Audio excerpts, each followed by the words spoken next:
आज हम लोग सेकंड मेथड पढ़ रहे हैं, second experimental methods for determination of order of reaction. और इसमें आज हम लोग डिस्कस करेंगे इंटीग्रेटेड रेट मेथड का। इंटीग्रेटेड रेट मेथड में इंटीग्रेटेड रेट इक्वेशन का यूज करते हैं और हर एक ऑर्डर के लिए, जीरो ऑर्डर, फर्स्ट ऑर्डर के लिए इंटीग्रेटेड रेट इक्वेशन अलग अलग होता है। प्रोसेस क्या है कि अगर इंटीग्रेटेड रेट इक्वेशन से ऑर्डर निकालना है तो दो एक्सपेरिमेंटल डाटा यूज करेंगे। मान लें कि zero order, first order, second order, इस तरह से दो तीन इंटीग्रेटेड रेट इक्वेशन दिया हुआ है। आपसे ये पूछा गया कि ये रिएक्शन किस ऑर्डर का है, तो जीरो ऑर्डर से स्टार्ट करेंगे। जीरो ऑर्डर में पहले एक्सपेरिमेंटल डाटा 1 डाले, के का वैल्यू निकाल लिए। फिर एक्सपेरिमेंटल डाटा 2 डालेंगे, के का वैल्यू निकालेंगे। अगर दोनों कंडीशन में के का वैल्यू कांस्टेंट हुआ तो वो जीरो ऑर्डर का है, और अगर कांस्टेंट नहीं हुआ तो वो जीरो ऑर्डर के अलावा कोई दूसरा होगा। फिर उसी तरह से first integrated rate equation use करेंगे और वहाँ के का वैल्यू निकालेंगे एक्सपेरिमेंट फर्स्ट के लिए और एक्सपेरिमेंट सेकंड के लिए। अगर दोनों कंडीशन में के का वैल्यू सेम है, इसका मतलब वो फर्स्ट ऑर्डर का है। अगर डिफर कर रहा है तो कोई और ऑर्डर होगा। इस तरीके से अलग अलग ऑर्डर पे पुट करते हैं। लेकिन हम लोग को यहाँ 12th के सिलेबस में ये सारा प्रोसेस अप्लाई करने की ज़रूरत नहीं है। हम लोग को क्वेश्चन में ऑलरेडी दिया हुआ रहेगा कि कौन से ऑर्डर का है, जीरो ऑर्डर का है या फर्स्ट ऑर्डर का है। जनरली जो न्यूमेरिकल है वो सब फर्स्ट ऑर्डर का है, लेकिन पढ़ना है सिलेबस में हम लोग को दो, एक जीरो ऑर्डर और दूसरा फर्स्ट ऑर्डर। इंटीग्रेटेड है, अगर इंटीग्रेशन आ रहा है आपको तो बाकी किसी भी ऑर्डर का आप इक्वेशन निकाल सकते हैं, लेकिन हम लोग यहाँ सिर्फ डिस्कस करेंगे जीरो ऑर्डर और फर्स्ट ऑर्डर का, क्योंकि वही हम लोग के सिलेबस में है, वही हम लोग को पढ़ना है। बाकी आप में से अगर कुछ वैसे भी लोग होंगे जिनको इंटीग्रेशन नहीं आता है, कोई ज़रूरत नहीं है। इंटीग्रेशन सीखने का यहाँ इसके पार्ट के पढ़ने के लिए आपको सिर्फ एक डायरेक्ट वैल्यू याद रखना है कि इसका इंटीग्रेशन से ही आता है। अगर आता है तो आपको पता चलेगा कि हाँ ये है, अगर नहीं आता है तो कोई बात नहीं। बहुत सारा फार्मूला हम लोग याद रखते हैं, जैसे हम लोग ये ले याद रखते हैं कि log x minus log y is equal to log x by y, तो फार्मूला याद रखें ना। उसी तरीके से वहाँ पर भी याद रखेंगे कि ये क्या है, और बाकी का प्रोसेस यूज करेंगे, वो निकल जाएगा। तो जीरो ऑर्डर और फर्स्ट ऑर्डर के लिए हम लोग को इंटीग्रेटेड रेट इक्वेशन डिराइव करना है। तो हम लोग डिराइव करेंगे जीरो ऑर्डर के लिए और फिर इसके बाद में फर्स्ट ऑर्डर के लिए। जीरो ऑर्डर फर्स्ट ऑर्डर का मतलब आपको बताए थे कि अगर रिएक्टेंट का कंसंट्रेशन चेंज कर रहे हैं और रेट ऑफ रिएक्शन पर कोई चेंजेस नहीं आ रहा है, इसका मतलब वो जीरो ऑर्डर का। रेट ऑफ रिएक्शन में, कंसंट्रेशन ऑफ रिएक्टेंट में जो चेंजेस कर रहे हैं डबल, तो रेट ऑफ रिएक्शन भी डबल, हाफ तो रेट ऑफ रिएक्शन भी हाफ, इसका मतलब वो फर्स्ट ऑर्डर का रिएक्शन है। मान लिया कि R कोई रिएक्टेंट है, suppose R is reactant and it converted into product P। ये P प्रोडक्ट में कन्वर्ट कर रहा है। अब इसका अगर हम लोग रेट एक्सप्रेशन लिखें, रेट एक्सप्रेशन स्टार्टिंग वाले क्लास में हम लोग पढ़े थे, change in concentration of reactant in per unit time. तो यहां से आ जाएगा rate would be equal to minus dr by dt। हमें सिर्फ एक ही से मतलब है, रिएक्टेंट से। आगे प्रोडक्ट भी लिखना होता तो dp बाई dt हो जाता। एक दूसरा है रेट लॉ इक्वेशन, ये हम लोग पढ़े थे ऑर्डर ऑफ रिएक्शन के समय, इससे भी रेट निकलता है, रेट लॉ इक्वेशन। आप बताओ तो ये किस ऑर्डर के लिए है, जीरो ऑर्डर के लिए। तो यहां पर रेट लॉ इक्वेशन आ जाएगा, rate would be equal to k into r to the power 0। किसी का पावर 0 करते हैं तो क्या, 1, यानी कि रेट किसके बराबर हो गया, के के बराबर। इसे इक्वेशन सेकंड करेंगे। अब देखो तो फर्स्ट और सेकंड दोनों में LHS बराबर है, तो RHS भी क्या हो जाएगा, बराबर हो जाएगा, इक्वल हो जाएगा। तो from first and second minus dr by dt would be equal to k, और minus dr would be equal to k into dt। ये इक्वेशन थर्ड हो गया। ठीक है, अब इसी को इंटीग्रेट करना है। ठीक है, on integrating the above equation, on integrating the above equation, above equation, तो इसका इंटीग्रेशन आ जाता है minus r would be equal to k t plus I, ये इक्वेशन 4 इसके इंटीग्रेशन से, जहां आई को कांस्टेंट ऑफ इंटीग्रेशन या इंटीग्रेटिंग कांस्टेंट भी कहा जाता है, where I is called constant of integration,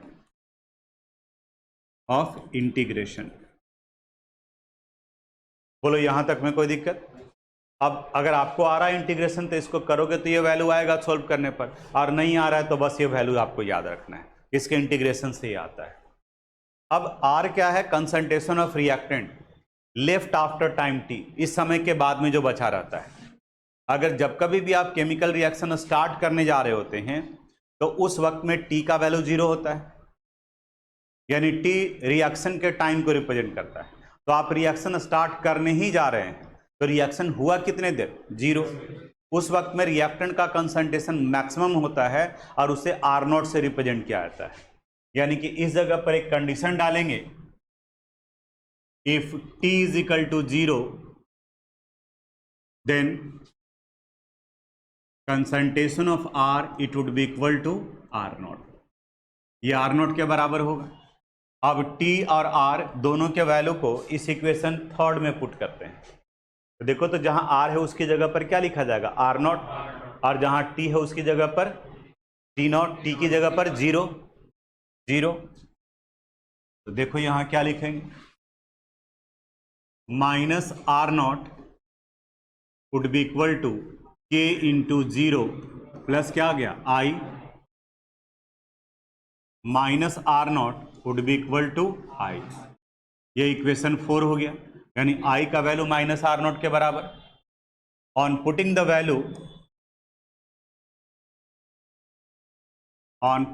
value of I in equation third, देखो तो इक्वेशन थर्ड था क्या? Minus R is equal to k t plus I, तो के टी माइनस क्या हो जाएगा? R0 लिख सकते हैं। ये माइनस इसको इधर ले आओगे तो क्या हो जाएगा? Plus k t would be equal to R0 minus क्या लिख सकते हैं? R, therefore k would be equal to R0 minus R divided by t। ये हो गया integrated rate equation for zero order reaction. बोलो इसमें कहीं पर कोई दिक्कत है तो? बिल्कुल यही स्टेप अप्लाई करेंगे फर्स्ट ऑर्डर के लिए भी, ठीक है? थोड़ा पेशेंस रखोगे, फर्स्ट ऑर्डर के लिए भी चेंजेस कहां कहां पर आएगा? जहां r का पावर 0 है उसकी जगह पर r का पावर कितना हो जाएगा? 1। उसको भी स्टार्ट करते हैं। Derivation of integrated rate equation for first order reaction, उसी तरह से यहां भी स्टार्ट करेंगे। सपोज R रिएक्टेंट है और ये कन्वर्ट करा है किस में? प्रोडक्ट P में। अब चूंकि जीरो ऑर्डर अभी बताए हैं तो अब आपको समझ में आ रहा हो कि आगे क्या होने वाला है। तो रेट एक्सप्रेशन अगर इनका लिखें तो रेट एक्सप्रेशन में rate would be equal to minus dr by dt, ये हो गया इक्वेशन फर्स्ट। इसका रेट लॉ इक्वेशन लिखते हैं, रेट लॉ इक्वेशन, तो rate law equation would be equal to rate would be equal to k into r कहने का मतलब r टू द पावर कितना हो गया? 1। अब इन दोनों को इक्वेट कर देते हैं, तो फ्रॉम फर्स्ट एंड सेकेंड देखो तो वैल्यू क्या आ गया? Minus dr by dt would equal to k into r, और देखो तो इसे लिख सकते हैं हम लोग minus dr by r would be equal to k into dt। ये हो गया इक्वेशन थर्ड। अब इसका भी इंटीग्रेशन करेंगे। On integrating the above equation, on integrating the above equation, यही आपको सिर्फ ध्यान में रखना है। अबव इक्वेशन इंटीग्रेट करने पर ये एक्सपोनेंशियल लॉग के फॉर्म में आता है, ln r would be equal to k t plus I. फिर बताओ i किसको रिप्रेजेंट करता है? इंटीग्रेशन कांस्टेंट या कांस्टेंट ऑफ इंटीग्रेशन भी लिख सकते हैं, इंटीग्रेशन कांस्टेंट, इंटीग्रेशन कांस्टेंट। फिर आगे वही कंडीशन आ जाएगा यहां पर भी, ये थर्ड हो गया, फोर्थ ना, ये बन जाएगा फोर्थ, ये इक्वेशन 4। अब इसके बाद में अगर t के वैल्यू को 0 रखेंगे तो यहां पर भी r का वैल्यू कितना हो जाएगा, r naught, r naught. If t is equal to 0 then r would be equal to r naught. Therefore यहां आ जाएगा log r naught would be equal to k into 0 plus i और minus log r naught would be equal to i। 5 मान ली, ठीक है। On putting the value of i, on putting the value of i in equation 4, in equation 4 देखो तो यहां क्या आ जाएगा, ln r would be equal to kt minus r not, लिख सकते हैं। ये इधर आ जाएगा तो प्लस हो जाएगा, kt would be equal to ln r not minus ln r, लिख सकते हैं। और देखो kt would be equal to ln r naught by r, log x minus log y is equal to log x by y, फॉर्मूले पे बैठा दिए। अब एक्सपोनेंशियल फॉर्म में है, इसको 10 के बेस में कन्वर्ट करेंगे तो याद करो ln x is equal to 2.303 log x होता है, और k into t would be equal to 2.303 log r naught by r।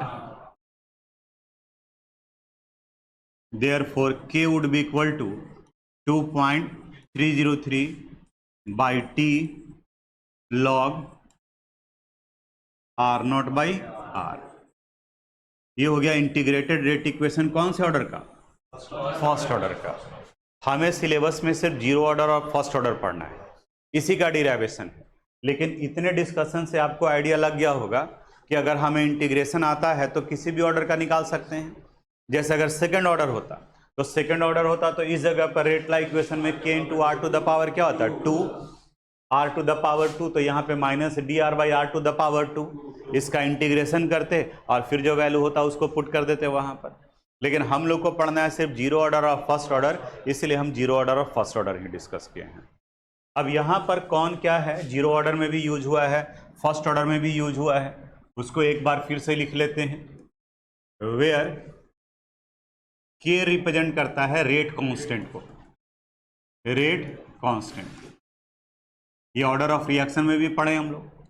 Are not, इसे ध्यान से समझना है, ये इनिशियल कंसंट्रेशन ऑफ रिएक्टेंट है, initial concentration of reactant, reactant. और आर है लेफ्ट अमाउंट, यानी concentration of reactant left after time T, reactant left after time T. और टी यानी कि टाइम, ये टाइम ऑफ रिएक्शन है, यानी कि कितने देर तक कोई पार्टिकुलर रिएक्शन हुआ है, टाइम ऑफ रिएक्शन। जनरली लोग आर में कंफ्यूज करता है, बार बार बताएंगे आपको, आर बचा हुआ अमाउंट है और इस पर फोकस करना है, स्टेटमेंट वगैरह न्यूमेरिकल वगैरह पर। आर बचा हुआ यानी कि लेफ्ट अमाउंट को रिप्रेजेंट करता है, यानी उतने समय के बाद में आप कितना बचा हुआ है। जैसे अगर किसी केमिकल रिएक्शन में 80% रिएक्शन कंप्लीट हो गया है तो बचा हुआ कितना रह गया 20, तो आर की जगह पर 20 लिखा जाएगा, यानी आर बचे हुए अमाउंट को रिप्रेजेंट करता है। सुनो इधर ध्यान दोगे, स्क्रीन पर आपको एक नया टॉपिक दिख रहा है, हाफ लाइफ, आधी जिंदगी। तो केमिकल रिएक्शन का हाफ लाइफ कहने का मतलब क्या, केमिकल रिएक्शन कहते किसे हैं, जिसमें रिएक्टेंट प्रोडक्ट में कन्वर्ट करता है, यानी हाफ लाइफ उस टाइम को कहा जाता है जिसमें रिएक्टेंट अपने इनिशियल कंसंट्रेशन का हाफ पार्ट प्रोडक्ट में कन्वर्ट कर गया और हाफ बचा हुआ है।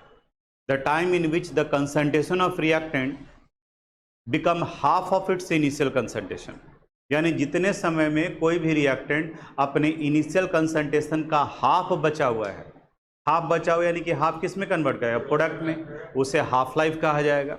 यानी इस जगह पर यह मतलब निकला कि अगर टाइम का वैल्यू आप हाफ लाइफ लेते हो तो कंसंट्रेशन ऑफ रिएक्टेंट जो लेफ्ट है आर, ये अपने इनिशियल कंसंट्रेशन का हाफ होगा। इनिशियल कंसंट्रेशन को कैसे रिप्रेजेंट करते हैं, आर नॉट से, आर नॉट बाई 2। अब इसी में हम लोग को दोनों ऑर्डर के लिए हाफ लाइफ डिराइव करना है, जीरो ऑर्डर के लिए भी और फर्स्ट ऑर्डर के लिए भी। इंटीग्रेटेड रेट इक्वेशन का ही एक्सटेंशन है, उसी से आगे बढ़ा है। बोर्ड पर देखना, वी नो, अभी हम लोग डिराइव किए हैं k is equal to r naught minus r divided by क्या होता है t। देखो तो therefore t would be equal to क्या लिख सकते हैं हम लोग, r naught minus r divided by k।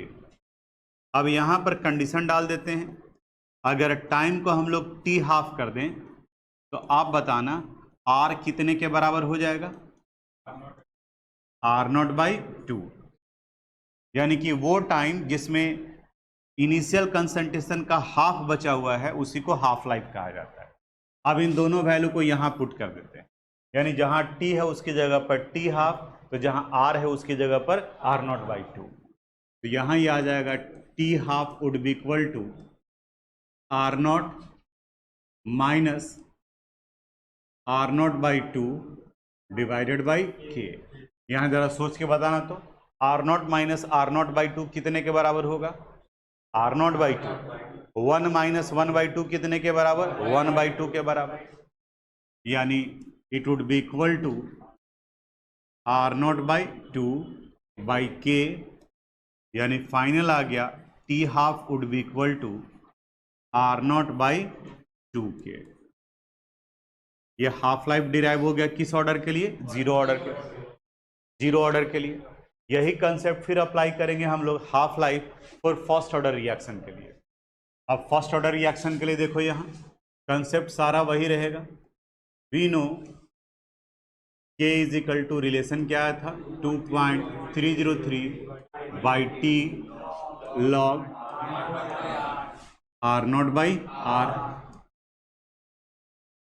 Therefore t would be equal to 2.303 by k log r naught by r, r naught by r. If t is equal to t half, then r would be equal to क्या हो जाएगा, r naught by 2। Therefore अब ये value put करते हैं, t की जगह पर t half would be equal to 2.303 by k log r naught, और r की जगह पे बताओ क्या लिखा जाएगा, आर नॉट बाई 2। ये 2 ऊपर चला जाएगा, आर नॉट दोनों क्या हो जाएगा, cancel. It would be equal to 2.303 by k log 2। Electrochemistry में जब लॉग बता रहे थे तो उस वक्त बताए थे कि लॉग 2 का वैल्यू याद रखिएगा 0.301। तो यहाँ आ गया ये 2.303 बाई के इंटू 0.301। इसको मल्टीप्लाई करोगे तो ये वैल्यू आ जाएगा 0.693 बाई के। ये हाफ लाइफ आ गया किसके लिए, फर्स्ट ऑर्डर के लिए। वो हाफ लाइफ था जीरो ऑर्डर के लिए। अगर जितना कुछ अभी हम लोग पढ़े हैं उन सब को अगर हम लोग समराइज करें तो कुछ इस तरीके से दिखेगा। आर मान लिया रिएक्टेंट है और ये कन्वर्ट करा है किसमें, प्रोडक्ट में। ध्यान से देखना, एक दो क्वेश्चन यहाँ इंपॉर्टेंट आएगा। पहले हम लोग जीरो ऑर्डर के लिए डाटा सेपरेट करते हैं। जीरो ऑर्डर के लिए एक ये आ गया, rate is equal to k into r to the power 0। तो बताओ ये कितने के बराबर, के, क्योंकि r का पावर 0 तो 1 के बराबर हो गया। दूसरा इंटीग्रेटेड रेट इक्वेशन में आ गया k is equal to r naught minus r divided by t, और t half is equal to निकाले हम लोग, तो यहां आ गया था are not divided by 2k। वहीं अगर हम लोग फर्स्ट ऑर्डर के लिए लेकर के चलें कि फर्स्ट ऑर्डर में क्या सीखें या कौन कौन सा फार्मूला पढ़े हैं, तो फर्स्ट ऑर्डर में एक फार्मूला ये आ गया था, rate is equal to k into r. Second integrated rate equation, k would be equal to 2.303 by t log r naught by are.